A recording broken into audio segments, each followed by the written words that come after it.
binanggit na ang totoong presidente si Lenin. Ah, may ganon? Okay. Actually, may sign siyang hindi matapos, ha? Baka hindi niya matapos. Ayan, isang issue yan na pag-usapan na ikagagalit din. Tumpay naman yung impeachment at mawala si Sara sa pagiging vice-presidente. Makukulong ba siya?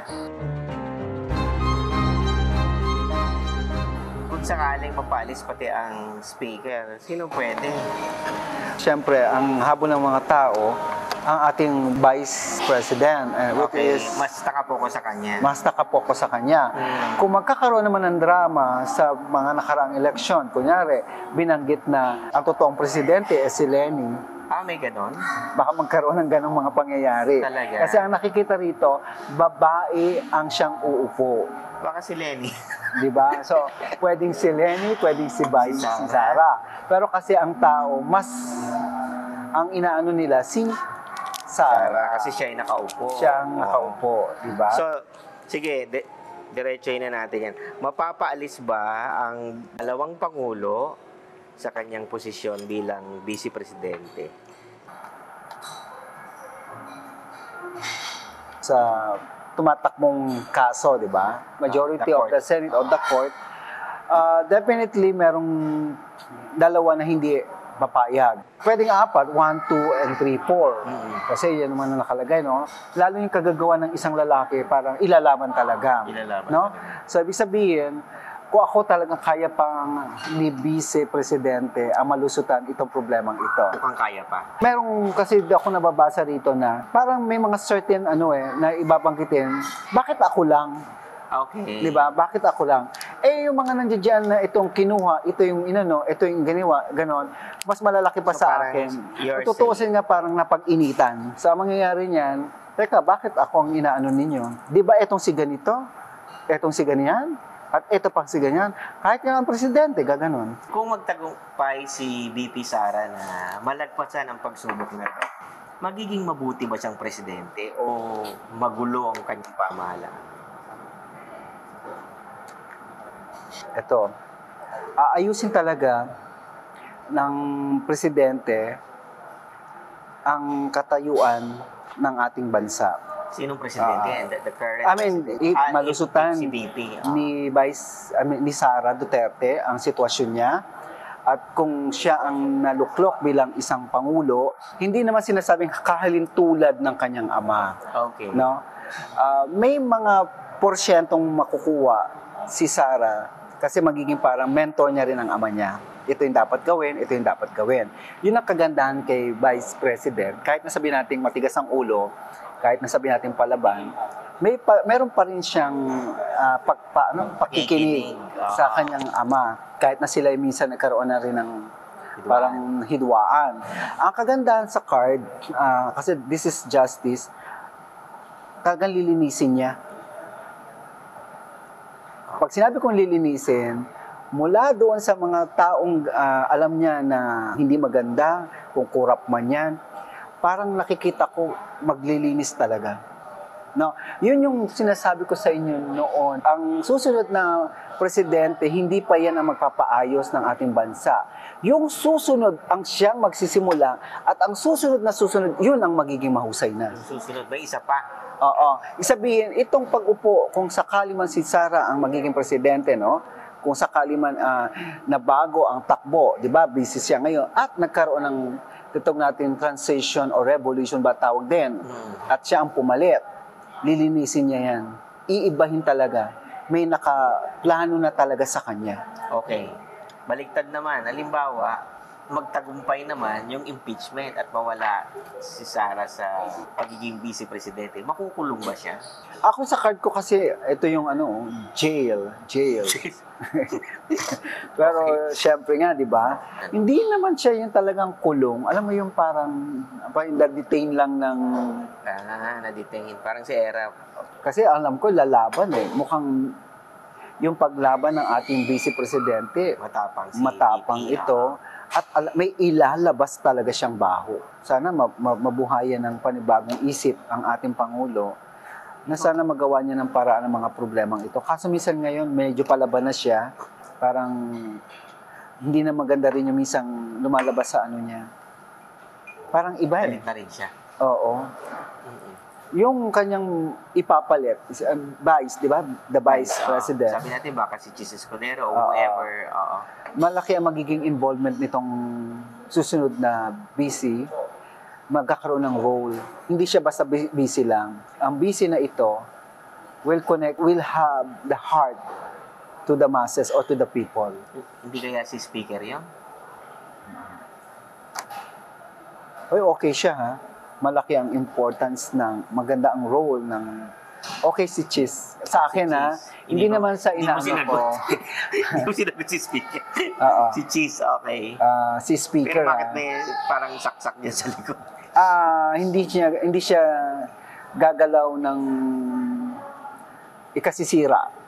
Okay. Hindi siya magiging parang threat or traitor sa part ng ng bara. Sabihin, ang role ko parang ito dapat ipakikita ko, patutunayan ko na karapat dapat ako sa posisyon ito at kaya ko ring maging presidente. Tanong, Joby, matutuloy ba ang eleksyon? Nakahang. Nakahang?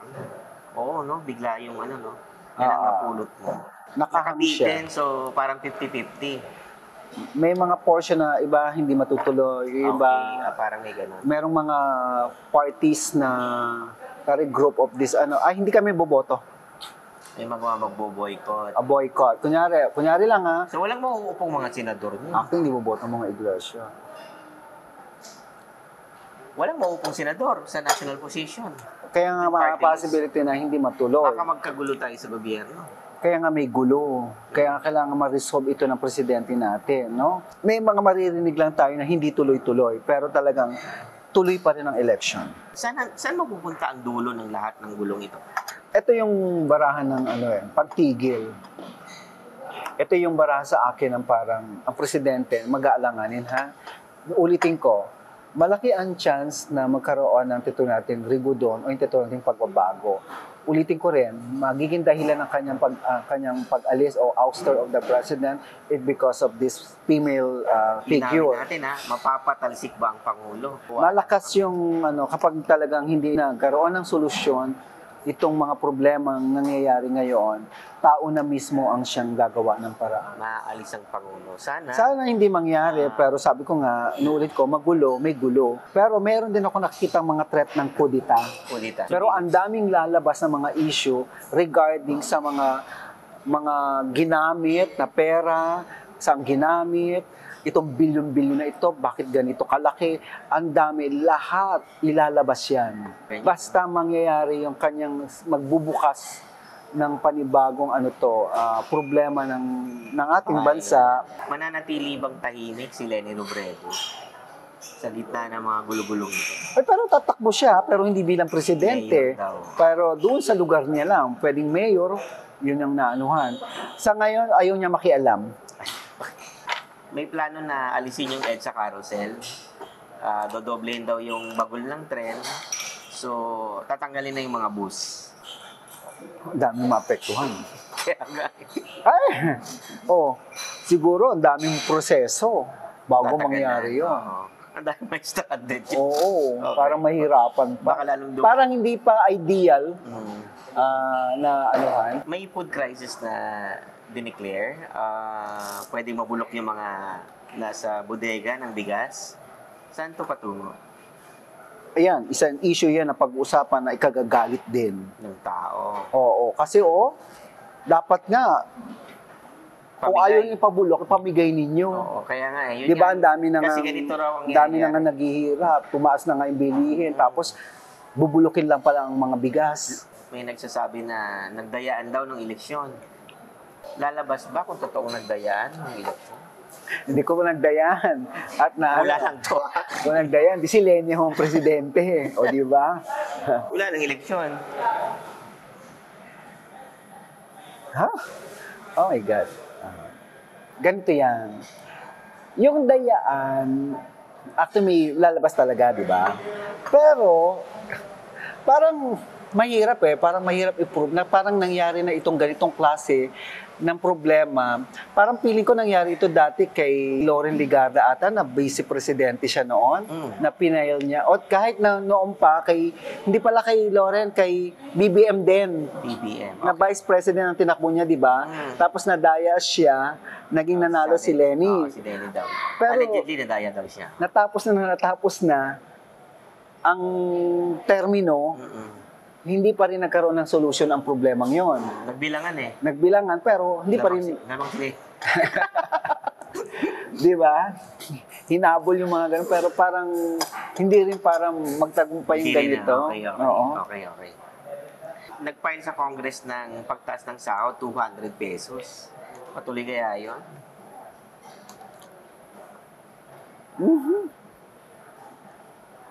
Ang magiging problem nito sa magtataas sa government side, Okay, di ba? okay. Pero yung mga private na saka yung mga parang, alam mo yung, Baka may discretion. may discretion, parang, bakit kami magtataas? Ganito lang yung trabaho nito. Di ba issue yan sa mga karaniwan tao? Magiging ganoon. So, nasa hindi pa rin makokontrol ng government yung totality na lahat dapat itaas, Oo. di ba? Madaming tumatakbong mga artista at saka showbiz personalities, even media personalities. Hindi lahat, ha? Pero may mga papasok naman talaga, may magtatagumpay. Si Willie Revillame, magiging senador ba si Revillame? Dami naman kasing fans yun because of the popularity. So, hindi ako. Most likely. Nasa top siya. Nasa top siya sa survey. Top siya. Sa top kasi dito Pero mag-aalanganin ha. Pasok siya sa top 10 Oo, pero baka mag-alanganin. Okay. Although kasi, Dynasty. eto nasa ganun-ganun ha. Mhm. Kailangan ma-workout talaga ito ni Camila maging kaso ang dami kasing mga ginawa na hindi pa maganda So parang maraming mga masas, hindi ko alam kung masa talaga, medyo tumatalikod. Sana magawa ni Camille na sana mabago, no? Kasi kaya pa niya nang ihabol. Pwede siyang umangat sa pangsyam. Hulaan natin ng Pangulong Bongbong Marcos. Kumusta ang pamahalaan niya sa susunod na 3 taon kung hindi siya mapapatalsik? Devil card pa rin. Ano ibig sabihin niya? Pag sinabi kong devil card, kahit na sabihin natin maligtasan niya ito, may mga elemento pa rin talaga na talagang magpipigil para hindi niya matapos. Okay. Actually, may sign siyang hindi matapos ha. May Baka sign hindi niya matapos. Ito yun Pag sinabing itong nakuha ko, pero ang babae Babae? Mm-mm. Wow. Ang tao ang mag-aano sa kanya, ang maglalagay. Maglalagay. People power yan. Basta ang tao ang maglalagay. Okay. Magulo sa Amerika ngayon.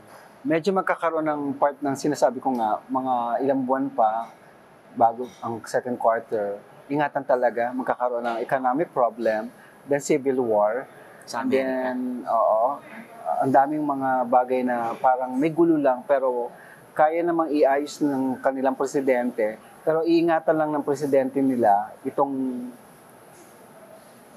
galit health. Kel, Oo. tanda na rin ng Pangulong Trump. No? Anong mangyayari sa Europa? Kakagulo rin ngayon sa Germany. Kaya nga iba ang taon na Ibang ito, mundo. Oo, iba. Kaya nga sabi ko, awakening year na, no? Maraming gulo. Bawat isang bansa, laging magkakaroon ng problema. Pero yung problema yung makaka-apekto sa buong mundo rin. Oo. Magkakaroon tayo ng ating worldwide economic crisis o economic problem. Maapektuhan ang mga negosyo, ang mga tao, pero kailangan kung naging ready tayo, bawat isa nakapaghanda at ang gobyerno may preparation sa atin, hindi tayo maapektuhan. Handa ba ang gobyerno? Hindi, kasi nga medyo may mga issue nga tayo, Tayo. tapos ang laki pa ng utang pa natin.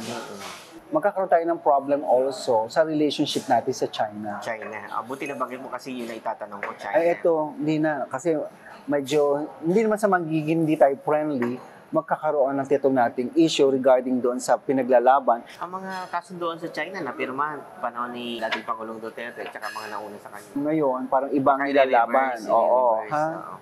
Awayan kunwari sa dagat, wala yan. Maiiwasan pa rin.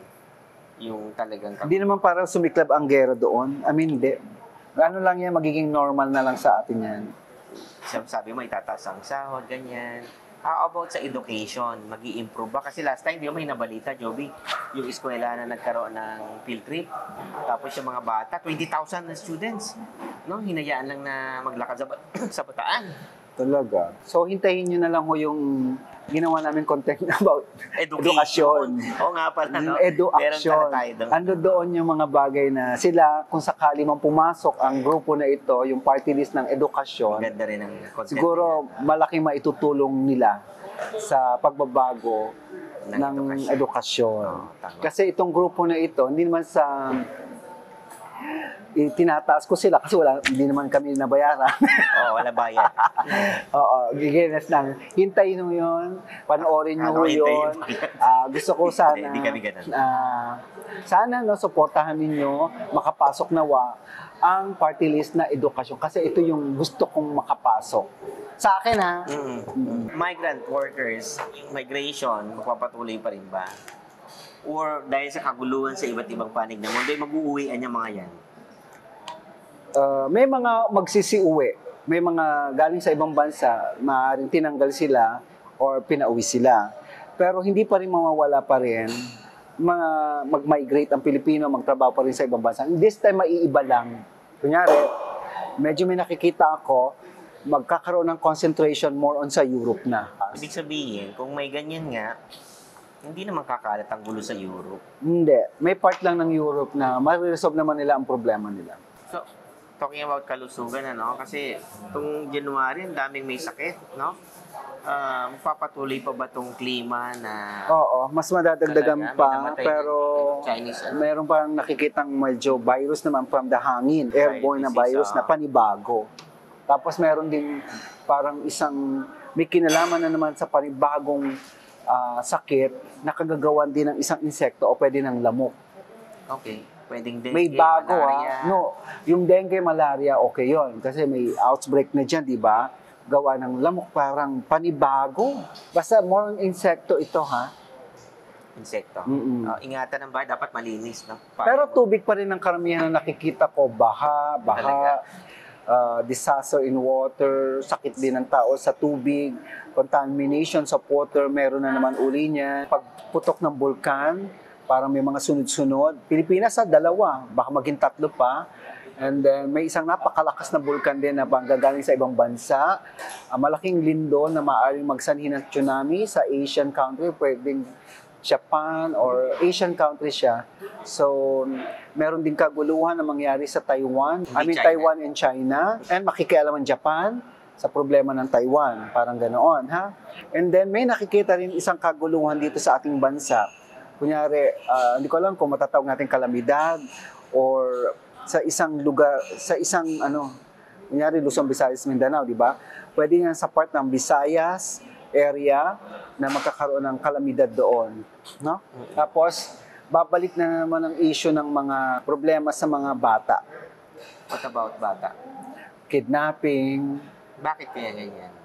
hindi ko alam kung saan nila dinadala o parang slavery ba tawag doon? O binibenta, whatever. Kaya ingat-ingatan din So, na. dapat siguro yung authorities natin maging alerto rin, no? Sa mga ganon. Dapat Para na mas eh. mapigilan, ano? Oo. Kasi mostly ang magiging, ng mga ganito, mga estudyante na. Nabalitaan mo yung nangyari sa star ng Nature Garden. Oo Ni naman. Barbie Sue. Anong meaning nun, Joby? Ang bata-bata niya, 48. 48. Bakit kinuha agad yun? Ang sa akin, may tinatawag akong paniniwala, yung pag time mo na, time mo na. Okay, totoo ba yun? May, nandoon na siya sa na yun. No? Inspiration. So, okay din. Pero syempre, may kinalaman din yan sa environment, sa mga nilalamhat nating hangin. Pag mahina, kailangan mataas ang immune system ninyo. Ang reason karamihan ng sakit ngayon, ang pagbaba ng immune system ang tinitira ngayon. So, talagang may mga bacteria, viruses. Immune system. Oo. Pwede mong manawagan ka na sa ating mga viewers na tungkol sa kalusugan. Maaaring mo ulitin yun na ano yung mga tips mo para palakasin ang immune system. Well, sa akin kasi, di ba, manatiling maging malinis sa sarili, sa bahay, kung maaari na lang kahit sa paligiran ninyo. Andiyan dyan mga barangay ninyo, Sa andiyan ang pagkain. mayor ninyo, mga nakaturang basura dyan. Oo Di nga. ba? Oo nga. Kasi sana ang mga tao matuto tayong disiplina. Pero sana naman magsimula doon sa ibaba ang disiplina. Ang ibig sabihin disiplina sa kalinisan ho. Tama. Di ba? Huwag po tayong basta may kalat dito, kalat doon. Ayusin nyo ang loob ng bahay ninyo. Kung ang bawat isang lugar o isang barangay ay napakalinis. Kasi minsan, parang ningas kugon, di ba? Sa unang linggo lang malinis.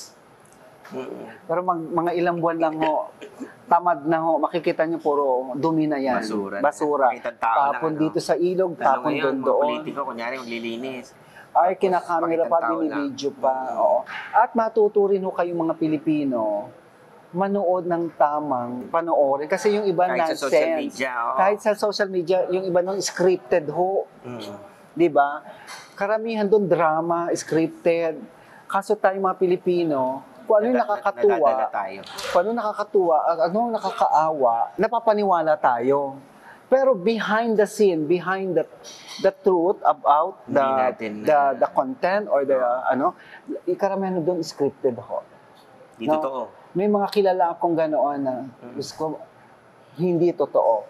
Siguro, pagmamalaki ko pa yung vlog namin. Oo. Kasi hindi ho ito scripted, no? Hindi rin naman ito yung parang gawa-gawa lang. Gusto natin makatulong. O kaya, sa gusto namin, opening mind, di ba? Yung awareness. More Kaya nga ang topic namin, people, place. Kasi nagpapatawa dahil alam ko naman maraming problema ang Pilipino. At ang hinahanap ng tao, yung mapatawa sila. Pero minsan, may mali. Saka wag ho tayo basta-basta naniniwala doon sa pinanonood natin. Minsan kasi may nangyayaring isang kagulungan, pero minsan hindi nila nakikita yung katotohanan. Yung meaning na. O, minsan mas kinakat malalim. nila. At maging tumawag sa Diyos. Tingin ko yun ang team natin. Kaya Most number one talaga ang pagtawag sa Diyos. pagtawag sa Diyos at may takot tayo sa Diyos. At kilalanin talaga natin ang lumikha ng buong, araw-araw, ng buong puso. Sana marinig tayo ng mga leaders natin, no? Oo. Magbukas ang isip nila. Sana mabago ang Pilipinas. Sana nga. Dasal natin yan. Thank you. Ba't tumayo ka kaagad? Magka-alas 11 naman.